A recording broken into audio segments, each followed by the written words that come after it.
Halo teman-teman, siapapun yang menonton. Em, Nama saya Clara. Jadi pada kesempatan ini saya akan mendongeng, lebih tepatnya membaca dongeng dari buku yang berjudul Luhayu Manikmas. Jadi cerita ini nantinya mengisahkan tentang perjuangan dari seorang pahlawan perempuan Bali yang berjuang untuk berbagai isu seperti isu lingkungan, isu sosial dan lain sebagainya, literasi dan juga lain sebagainya. Nah, masih di rumah aja. Jadi di sini sekarang masih di rumah aja. Saya juga masih di rumah mengerjakan pekerjaan dari rumah. Jadi sambil stay at home kita akan mendongeng. Jadi ini diselenggarakan oleh Mahima dan ini dongeng kesekian kalinya dan mengajak saya untuk belajar mendongeng untuk teman-teman semuanya. Jadi dongeng kali ini saya akan bacakan dongeng sebuah cerita anak, mungkin lebih tepatnya cerita remaja ya, dari pahlawan super Bali, pahlawan perempuan bernama Luhayu Manikmas. Dan cerita akan saya bawakan dalam bahasa Indonesia. Dan sebelum saya mulai cerita, teman-teman, bukunya itu seperti ini. Ini adalah buku Luhayu Manikmas. Jadi seri pahlawan perempuan Bali. Sudah ada 4 buku. Ini adalah yang saya akan bacakan adalah buku pertama. Jadi sudah ada 3 buku di mana teman-teman bisa membacanya secara daring atau secara online di kamus Bahasa Bali Wiki, atau teman-teman juga bisa membeli buku yang sudah di print seperti ini di toko buku Ganesha atau menghubungi langsung narahubung Bahasa Bali Wiki. Dan bulan Juni ini kami sudah menyelesaikan buku Luhayu Manikmas yang keempat yang mendapatkan grant dari National Geographic Society. Jadi teman-teman sudah bisa membaca buku keempat Luhayu Manikmas. Bagi teman-teman yang terbiasa membaca lewat Kindle Amazon sudah bisa mengaksesnya, atau teman-teman juga bisa membeli di toko buku Ganesha atau menghubungi Ibu Budi di narahubung yang ada di kanal media sosial Bahasa Bali Wiki. Dan kita mulai saja ya pembacaan dongengnya. Jadi terakhir saya mendongeng itu sekitar tahun 2016. Jadi sekitar sudah ada 4 tahunan tidak mendongeng. Dan kali ini ketika diberikan kesempatan mendongeng oleh komunitas Mahima, terima kasih sekali ya Ibu Sonia sudah memberikan kesempatan, walaupun deg-degan dan sampai latihan membacakan dongeng. Mudah-mudahan bisa sedikit tidaknya menghibur teman-teman semuanya. Dan semoga setelah ini saya bisa mendongeng jauh lebih baik lagi ya. Jadi buku pertama yang akan saya bacakan itu berjudul Luhayu Manikmas Tresnaring Alas, atau dalam bahasa Indonesianya Sayang kepada Tuhan, kepada Hutan, maaf, yang ditulis oleh Blimade Sugianto beserta tim Bahasa Bali Wiki. Jadi baju yang saya pakai ini juga adalah baju dari Luhayu Manikmas ya. Jadi buku ini ada dalam 3 bahasa ya teman-teman. Jadi teman-teman ada dalam bahasa Inggris, ada yang bahasa Bali, dan ada dalam bahasa Indonesia. Jadi ketiga bahasa ini ada di dalam satu buku seperti ini. Oke, let's get started. Baiklah, cerita yang pertama mengisahkan tentang Luhayu Manikmas bersama teman-temannya menggagalkan pembalakan hutan secara liar, menggagalkan para pencuri kayu-kayu yang ada di hutan yang akan digunakan untuk industri dan bisnis. Jadi mereka berhasil menggagalkannya. Sebuah kisah yang sangat menarik karena di sini kita akan mendengarkan dan mengetahui bagaimana perjuangan dari anak-anak SMP yang berhasil menghentikan penebangan hutan secara liar. Oke, kita mulai ya. Ketika ujian tengah semester dimulai, Loh Ayu Manikmas bersama teman-temannya bepergian berlibur ke pantai dan mereka sangat-sangat senang. Usai meletakkan barang-barangnya seperti pakaian dan perbekalan makanan, mereka berlari menuju tepi pantai. Lalu bermain pasir dan juga bermain ombak di lautan. Mereka sangat-sangat merasa bahagia. Tetapi beberapa saat kemudian langit menjadi gelap gulita. Ketika itu langit menjadi gelap, mendung, tanda bahwa hujan akan segera datang. Loh Ayu Manik kemudian memanggil teman-temannya untuk kembali ke tepi, ke daratan, dan juga pergi ke wantilan untuk meneduhkan diri dari hujan. Sesampainya di wantilan, hujan pun turun dengan derasnya. Petir, gemuruh, tidak henti-hentinya bersahutan. Hal ini yang membuat Loh Putuswastini atau teman dari Loh Ayu Manik menjadi sedih. Karena ia teringat kejadian beberapa tahun lalu, ayahnya meninggal dunia karena tersambar petir ketika berada di tengah sawah. Loh Ayu Manik kemudian menenangkan teman-temannya untuk tetap tenang dan tidak merasa gelisah karena sambaran petir dan juga gemuruh yang tiada henti-hentinya. Ketika sedang menunggu hujan reda, Loh Ayu Manik kemudian melihat HP dan membuka Instagramnya. Ketika itu ia melihat bahwa ada kabar banjir besar dan jembatan yang putus akibat diterjang banjir. Menarik juga ya. Loh Ayu Manik kemudian merasa sangat sedih karena ketika ia mengetahui banjir bandang sampai menghancurkan jembatan, berarti tandanya banjir tersebut sangatlah besar. Mungkin saja hal ini disebabkan karena hutan di pegunungan banyak yang sudah ditebang untuk industri, untuk perumahan, bahkan perkebunan. Pepohonan yang ditebang itu lalu dihanyutkan oleh banjir. Sehingga yang terjadi apa teman-teman? Jembatan dihilir menjadi porak-poranda akibat ditabrak oleh kayu yang hanyut dibawa oleh banjir. Loh Ayu Manik kemudian menceritakan apa yang ia lihat di Instagram kepada teman-temannya.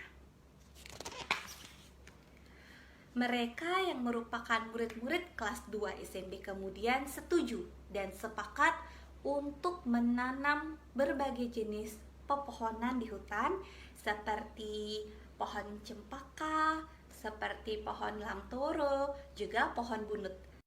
Teman-teman yang ada di sini masih tahu nggak pohon lamtoro dan juga bunut? Ya. Tujuannya apa sih mereka bersepakat untuk menanam pepohonan yang ada di hutan? Tujuannya adalah supaya hutan kembali menjadi rimbun karena sudah ditanami oleh pepohonan yang baru. Setelah pembagian rapat usai, Loh Ayu Manik bersama teman-temannya bersepakat untuk datang ke hutan dan menanam jenis pepohonan. Mereka semua sepakat dan merasa sangat setuju dengan ide bagus ini.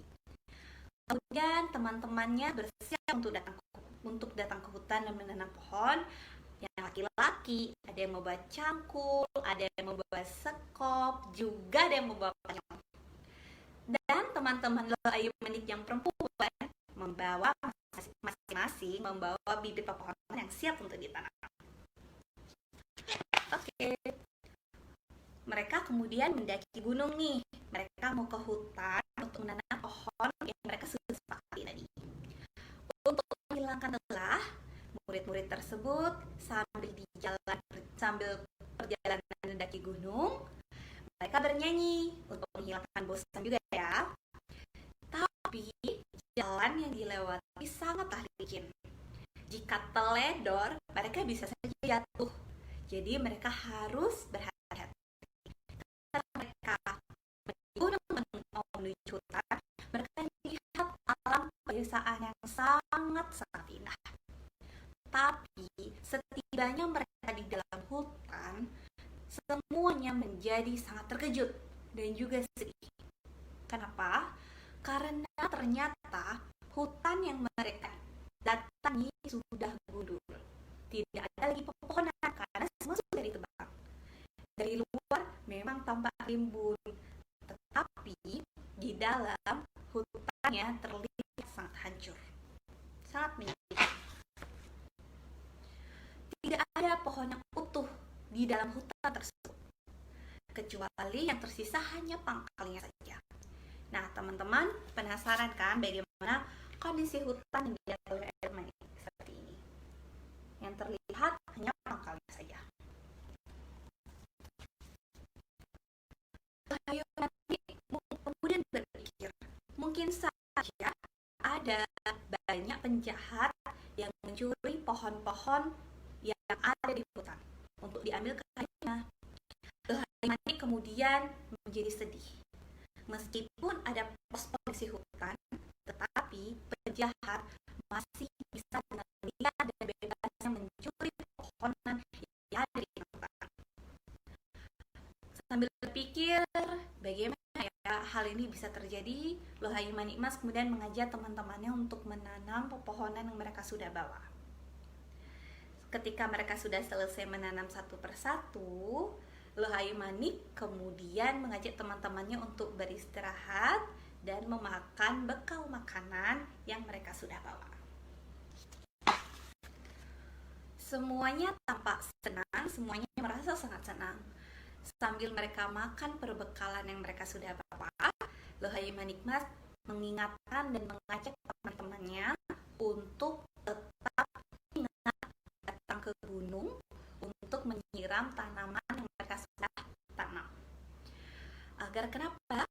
Agar tanaman dan pepohonan yang mereka sudah tanam bisa tumbuh dengan subur. Semua tentunya sepakat. Mereka akan berjanji untuk kembali mendaki gunung, masuk ke dalam hutan untuk menyirami pepohonan dan juga mengecek tanaman-tanaman yang mereka sudah tanam. Lalu sesampainya di rumah, Lohayu Manik kemudian berpikir dan terbayang-bayang atas keadaan hutan yang hancur yang sudah dia dan teman-temannya lihat tadi. Ia sangat tidak percaya bahwa hutan yang amat ia sayangi dan amat ia cintai kini sudah rusak karena penebangan pohon secara liar. Ada keinginannya untuk menyusup ke dalam hutan. Ia ingin tahu sesungguhnya siapa sih yang merabas hutan, dan apabila ia sudah mengetahuinya, ia akan segera melaporkannya kepada polisi sehingga penjahat dan pencuri kayu-kayu yang ada di hutan bisa segera tertangkap. Namun tentu saja ketika Lohayu Manik ingin menangkap pelaku, dia perlu bukti dong. Nah, bukti ini akan menguatkan ketika ia melaporkannya nanti kepada polisi. Dia sangat besar. Lohayu Manik sangat berkeinginan untuk menghentikan hal yang mengganggu dan merusak hutan yang ia cintai.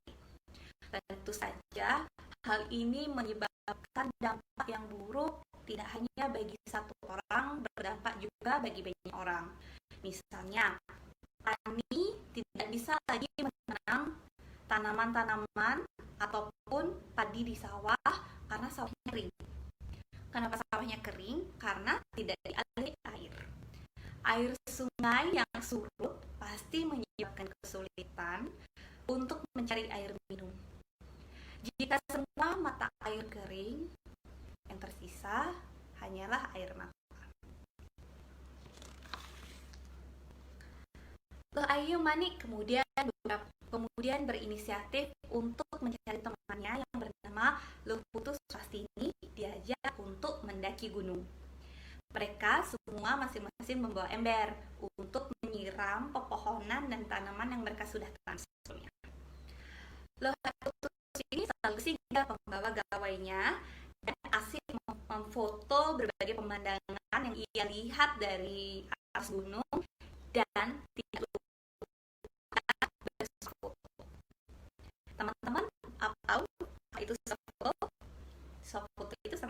selfie ya. Foto-foto itu lalu diunggahnya ke Instagram pribadinya. Karena keasikan foto-foto dan juga swafoto dan keadaan di hutan sinyal yang sangat-sangat buruk, akhirnya baterai pulsa ini menjadi lemah. Setelah sampai di pinggir hutan, jelas sekali bahwa Lohayu Manik bersama temannya Leput Puswas ini mendengar suara gergaji mesin yang sangat keras. Gergaji mesin itu digunakan untuk memotong semua pepohonan dan kayu-kayu yang ada di hutan tersebut. Tentu saja Lohayu Manik terkejut dengan tersebut. Kemudian mereka bersembunyi di balik sela pohon. Dilihatnya dari sela-sela pohon tersebut ada dua laki-laki yang sedang berusaha merobohkan berbagai pohon kayu yang ada di hutan dengan menggunakan gergaji mesin. Lohayu Manik kemudian mengambil sesuatu di kantongnya. Apa itu? Ternyata mengambil gawainya. Ternyata karena terburu-buru Lohayu Manik lupa. Ternyata gawainya itu tertinggal di rumah. Sayang sekali ya. Lohayu Manik beserta temannya tetap mengintai dan mengamati wajah dua lelaki pencuri pohon yang ada di hutan tersebut. Sialnya, ketika Lohayu Manik dan Leput Puswas ini akan memfoto muka pelaku pencurian kayu, HP tinggi. Mereka kemudian saling menyalahkan satu sama lain. Lohayu Manik bilang ke Leput Puswas ini, kamu sih kasihkan foto-foto, buka Instagram, jadi HP-nya mati dan kita nggak bisa foto pelaku kejahatan ini.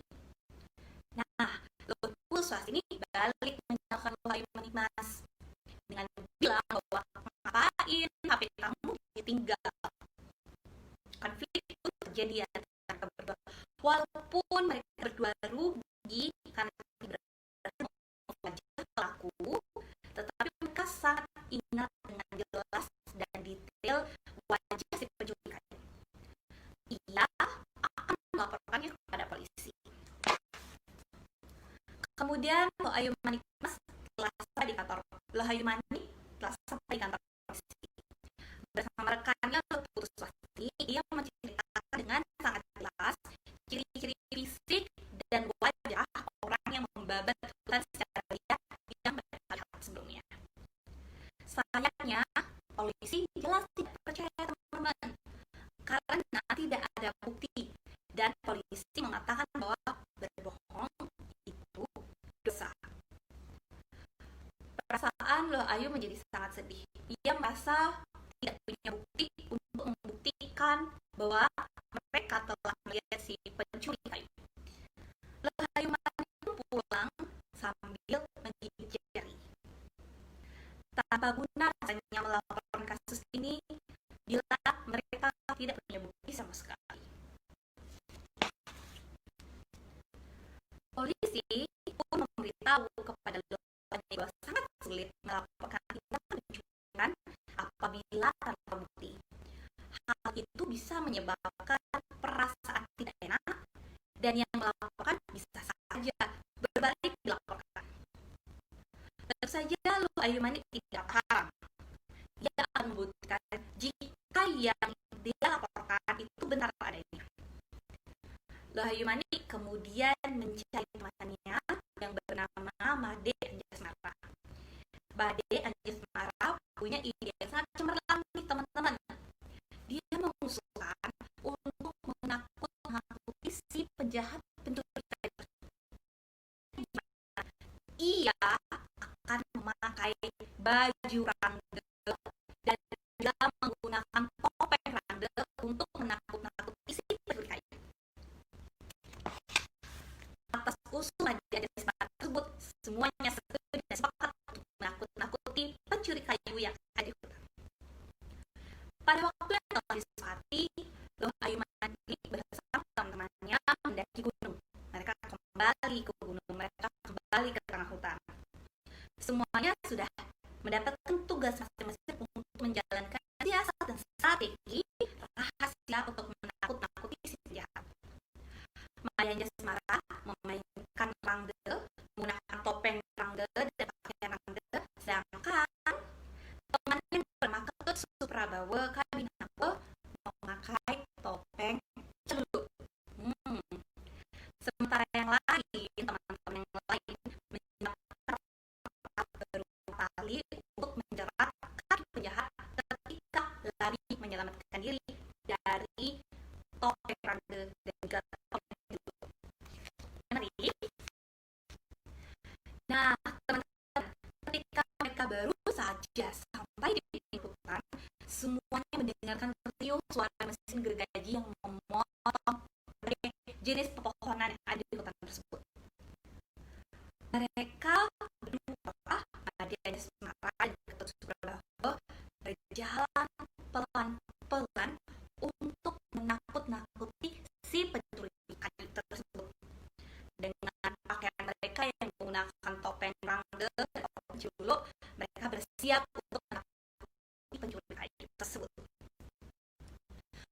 Ketika dicolek oleh topeng Rangde dan juga topeng Celuk, terkejutlah pencuri kayu tersebut. Menjadilah pencuri itu meminta pertolongan, tetapi tidak didengar oleh teman-temannya lain. Kenapa? Karena sedang memotong pohon dengan menggunakan gergaji mesin yang suaranya sangat keras. Icelulu, temannya Maya Anjasmara, temannya si Rangde, kemudian mencoba lagi dan mendekati si pencuri kayu tersebut. Nah, penasaran seperti apa?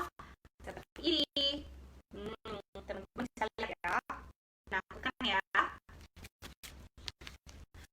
Lalu si pencuri kayu kemudian marah ketika merasa diganggu sambil memotong dengan menggunakan mesin gergajinya. Ketika marah, Icelulu lari dan menyelamatkan diri karena dikejar oleh pencuri kayu tersebut dan terancam untuk dipotong dengan menggunakan mesin gergaji. Menakutkan ya. Gerombolan pencuri kayu beserta teman-temannya mengejar Icelulu, mengejar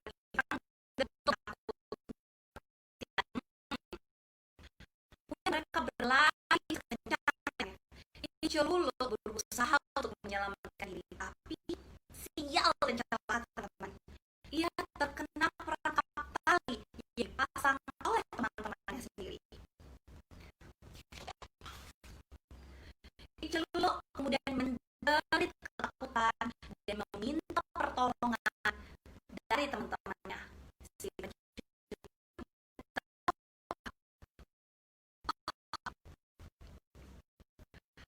temannya dalam kondisi yang sangat berbahaya, Luh Ayu Manik kemudian mencari tempat tersembunyi untuk berubah wujud. Nah, di sini ya. Kemudian wajahnya seperti menjadi sangat cantik rupawan, bermahkota emas dan lengan di pergelangan tangannya menggunakan hiasan emas, dan ia juga menjadi sangat sakti dengan membawa senjata di tangannya. Senjata itulah yang akan digunakan Luh Ayu Manik untuk melawan para pencuri kayu yang membahayakan teman-temannya dan juga telah menghancurkan hutan yang mereka sayangi. Sebaliknya, seperti ini.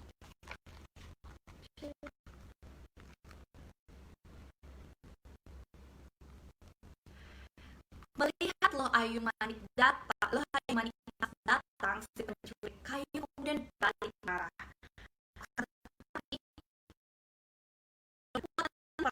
Kemudian berhasil melawan pencuri kayu. Akhirnya pencuri kayu pun roboh dan kalah.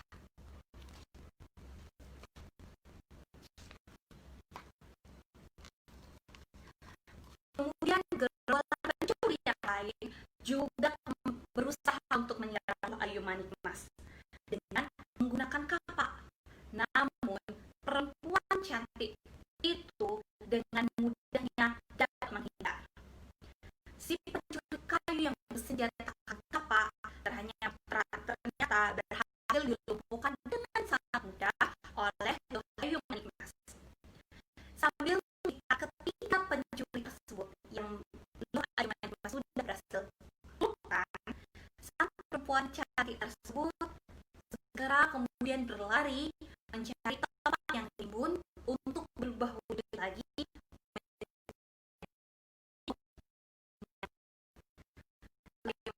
menegur paman yang di polisi agar segera datang ke hutan untuk melihat apa yang terjadi dan menangkap si pelaku kejahatan hutan yang sudah ditangkap oleh Lohayu Manikmas.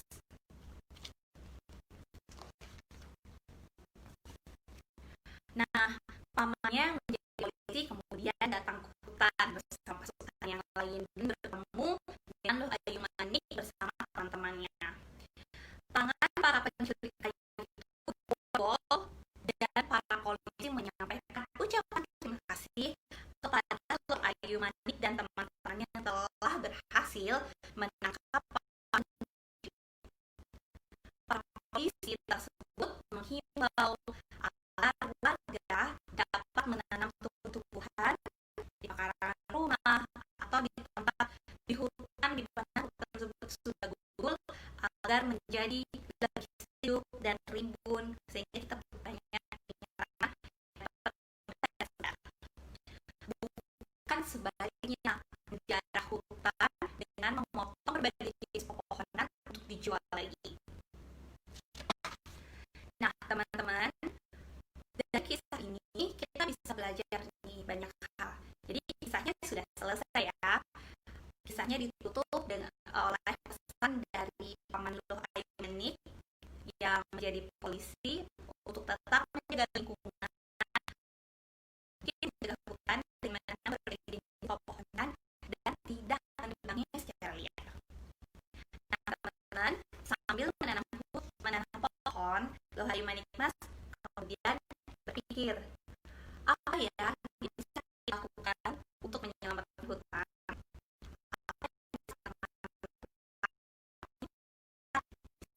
Dengan menyuarakan lewat media sosial teman-teman bahwa pembebasan hutan liar itu sangat tidak baik, atau mengampanyekan berkebun sejak dini dari rumah. Itu merupakan satu hal yang bisa teman-teman lakukan untuk menyelamatkan depan, karena ada semua berbagai jenis bahan kita kita gunakan sehari-hari semuanya berasal dari hutan termasuk udara. Bayangkan saja jika hutan gundul, bagaimana udara bersih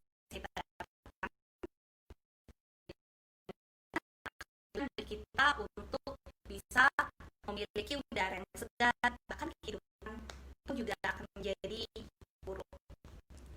Nah, teman-teman, kisah dari Lohayu Manik yang sudah saya bacakan tadi, teman-teman juga bisa baca secara daring di website Bahasa Bali Wiki, bahasabali.org, atau di Bahasa Bali. Dan dari sini kita bisa belajar ya teman-teman, belajar banyak hal dari cerita rakyat. Bahwa yang pertama, dengan kita membaca cerita rakyat, membaca cerita yang berisi berbagai macam nasihat dan ajaran moral bisa kemudian menceritakan apa yang sudah tahu dan nilai-nilai pesan moral di dalamnya kepada adik-adik kita yang masih kecil,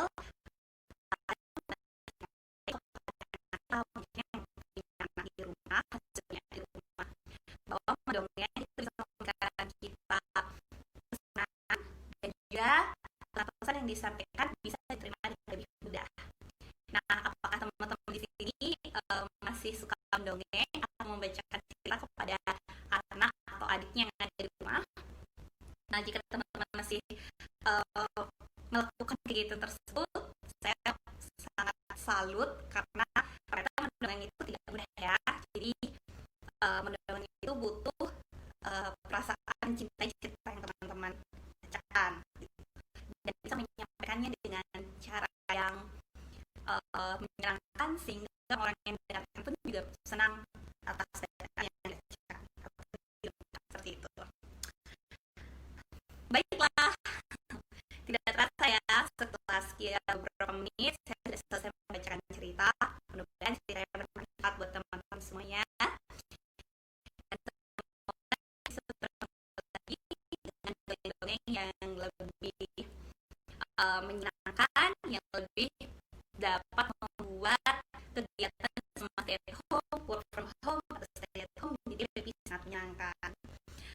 Teman-teman lupa untuk tetap menerapkan pola hidup bersih dan sehat. Semoga semuanya tetap sehat, semoga semuanya tetap dalam keadaan baik-baik saja.